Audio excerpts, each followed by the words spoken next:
बांझ हो तुम, दिल छू लेने वाली कहानी। अरे, इसे तुमने क्यों छुआ?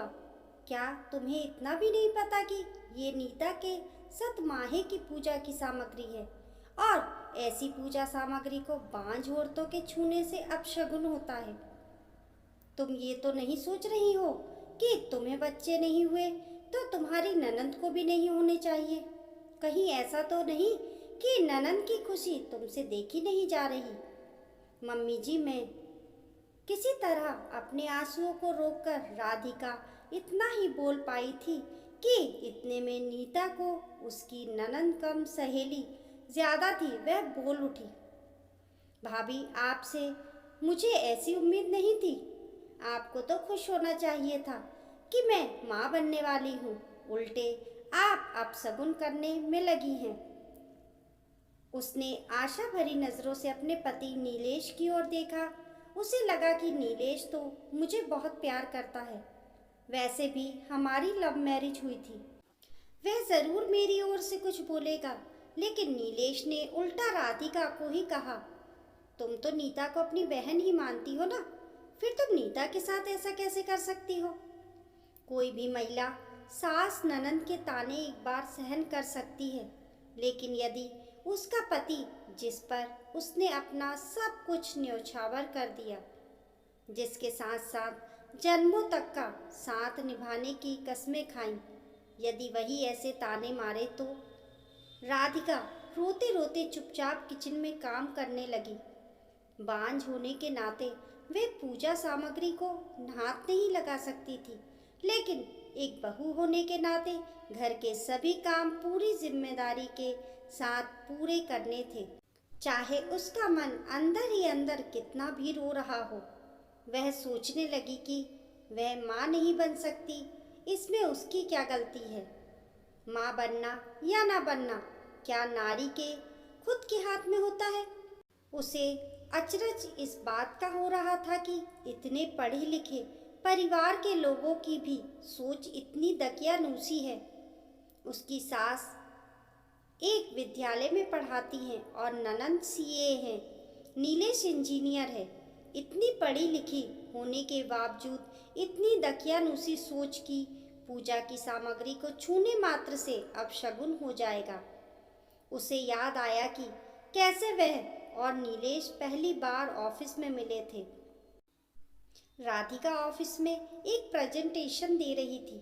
उसके प्रेजेंटेशन की बॉस के साथ साथ सभी ने बहुत तारीफ की थी, खासकर नीलेश ने।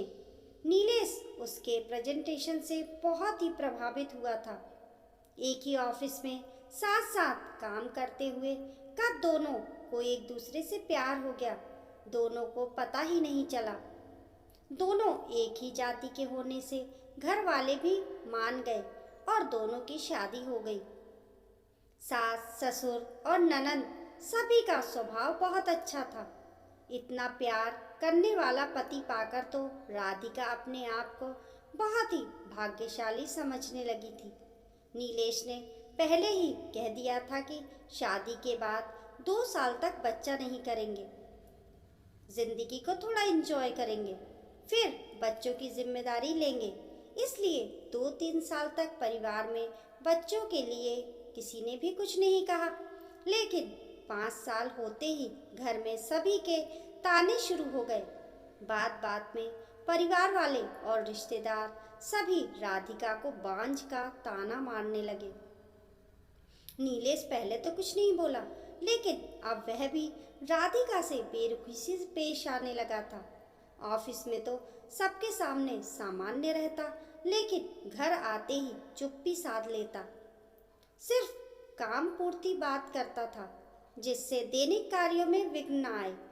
ऐसा लगता ही नहीं कि वह दोनों पति पत्नी हैं और एक ही घर में रहते हैं।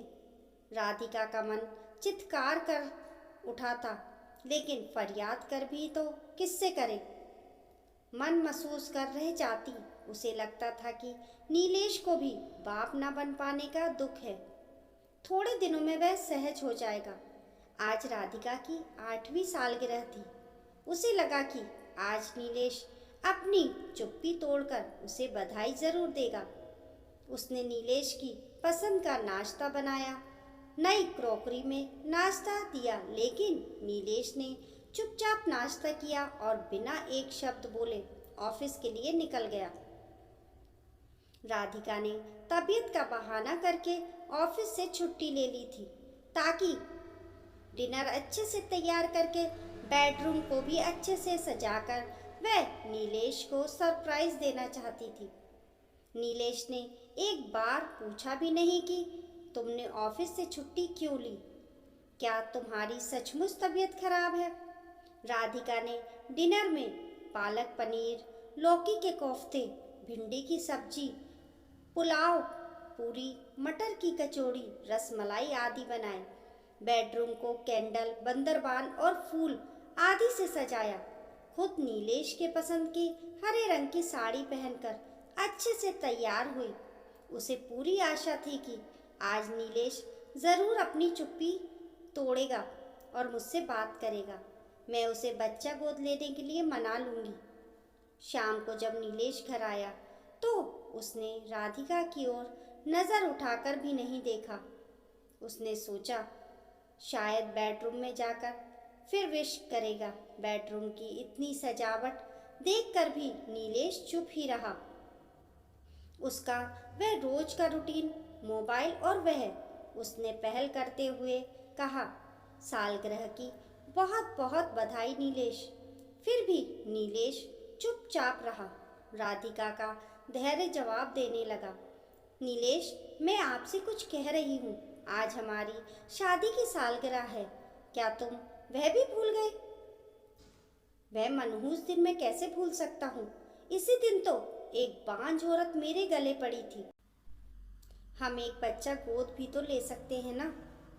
किसी तरह अपने आप पर काबू रखकर राधिका ने कहा, इस विषय पर हमारी कई बार बहस हो चुकी है। मैंने कितनी बार कहा है कि मैं किसी और के बच्चे को, किसी और के खून को नहीं अपना सकता।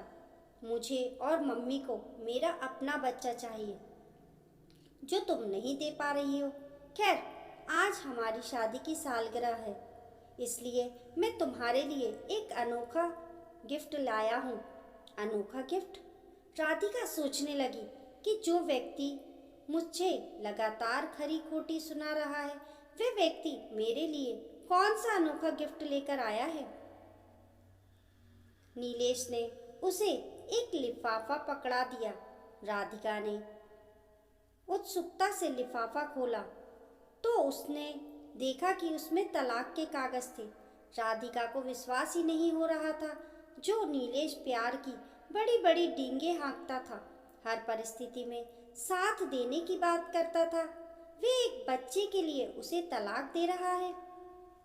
राधिका की आंखों के सामने अंधेरा छाने लगा, लेकिन जल्द ही उसने अपने आप पर काबू रखकर तुरंत तलाक के कागजात पर हस्ताक्षर कर दिए, क्योंकि जिस व्यक्ति के दिल में उसके लिए रत्ती भर भी प्यार नहीं बचा, उस व्यक्ति के साथ रहने में क्या फ़ायदा। दूसरे ही दिन राधिका ने वह घर छोड़ दिया। नीलेश को उसकी मन मांगी मुराद मिल गई। थोड़े ही दिनों में कोशिश करके राधिका ने अपना ट्रांसफ़र कंपनी की दूसरी शाखा में करवा लिया, क्योंकि अब नीलेश के साथ एक ही ऑफिस में काम करके वे अपने काले अतीत को याद नहीं करना चाहती थी। तलाक के 1 महीने बाद ही नीलेश ने दूसरी शादी कर ली। साल भर में ही नीलेश को बेटा होने की खबर राधिका को मिली। राधिका को नीचा दिखाने के लिए नीलेश ने बेटे होने की खुशी में जो पार्टी रखी थी, उसमें उसने राधिका को भी निमंत्रण दिया। वह गर्व से राधिका को अपना बेटा दिखाना चाहता था। पार्टी में नीलेश ने राधिका से कहा, देखा, तुमसे तलाक लेने का मेरा निर्णय सही था ना? मैं बाप बन गया हूँ। पापा बनने की बहुत बहुत बधाई नीलेश। राधिका ने सामने रहते हुए जवाब देकर उसे एक लिफाफा देते हुए कहा, पापा बनने की खुशी में मेरी ओर से आपको अनोखा गिफ्ट। अनोखा गिफ्ट शब्द सुनकर नीलेश को झटका लगा। क्योंकि सालगिरह पर अनोखा गिफ्ट कहकर नीलेश ने राधिका को तलाक के कागजात दिए थे। आज राधिका उसे क्या अनोखा गिफ्ट दे रही है, ये सोचते हुए उसने लिफाफा खोला।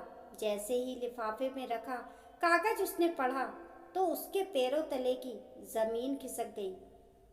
उसका खुद पर का कंट्रोल छूटने लगा। दिसंबर की कड़ाके की ठंड में भी वह पसीने से भीग गया। वह नीलेश की मेडिकल रिपोर्ट थी जिसमें लिखा था कि नीलेश कभी भी बाप नहीं बन सकता।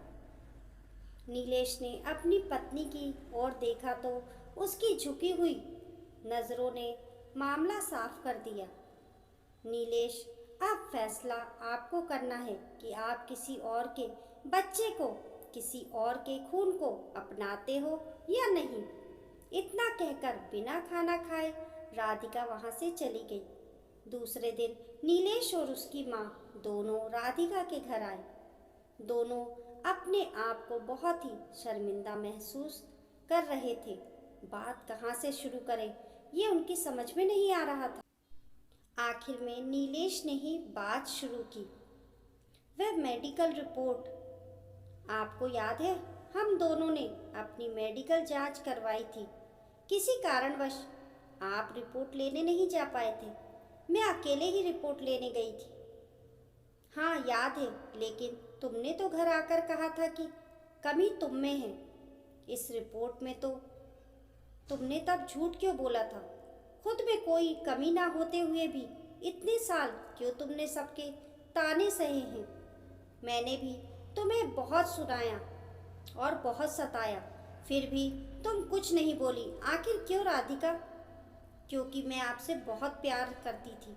यदि आपको सच्चाई पता चल जाती तो आप उसे बर्दाश्त नहीं कर पाते।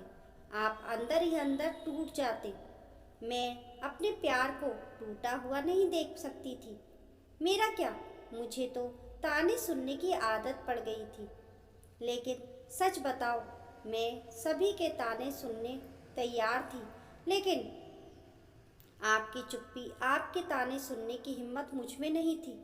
जब मैंने तलाक के कागज दिए थे तब तो तुम सच्चाई बता सकती थी। नीलेश, गलती मेरी ही है। मुझे अपने प्यार पर विश्वास था। दुनिया चाहे जो बोले, लेकिन मेरा नीलेश कभी मुझे नहीं छोड़ सकता था। इस बात का विश्वास था मुझे। लेकिन जब आपने तलाक के कागजात दिए तो मेरा ये विश्वास टूट गया। जब आप मुझसे प्यार ही नहीं करते तो आपके साथ रहने में कोई मतलब नहीं था। इसलिए मैंने तुरंत उन कागजात पर हस्ताक्षर कर दिए थे। बहू, हमसे बहुत बड़ी गलती हो गई। प्लीज़ हम सबको माफ़ कर दो और हमारे साथ अपने घर चलो, राधिका की सास ने कहा। राधिका, प्लीज़ मुझे माफ़ कर दो। पुरानी बातें सब भूल जाओ। चलो हम फिर से ज़िंदगी की नई शुरुआत करते हैं, नीलेश ने कहा। बात माफ़ करने या ना करने की नहीं है, बात है आत्मसम्मान की। अब ये संभव नहीं हो सकता कि मैं वापस उस घर में पाँव रखूं। वैसे भी अगले महीने मेरी शादी है। मैंने तो वह अनोखा गिफ्ट आपको सिर्फ इसलिए दिखाया था कि ताकि देख सकूं कि आप दोनों माँ बेटे किसी के गुनाहों को अपनाते हो या नहीं। दोस्तों, आप लोगों को आज की हमारी कहानी कैसी लगी हमें कमेंट करके ज़रूर बताइए। पसंद आने पर लाइक और शेयर करें। ऐसी ही अच्छी अच्छी कहानियों के लिए चैनल को सब्सक्राइब करना ना भूलें। मिलते हैं फिर एक नई कहानी के साथ। तब तक के लिए नमस्कार।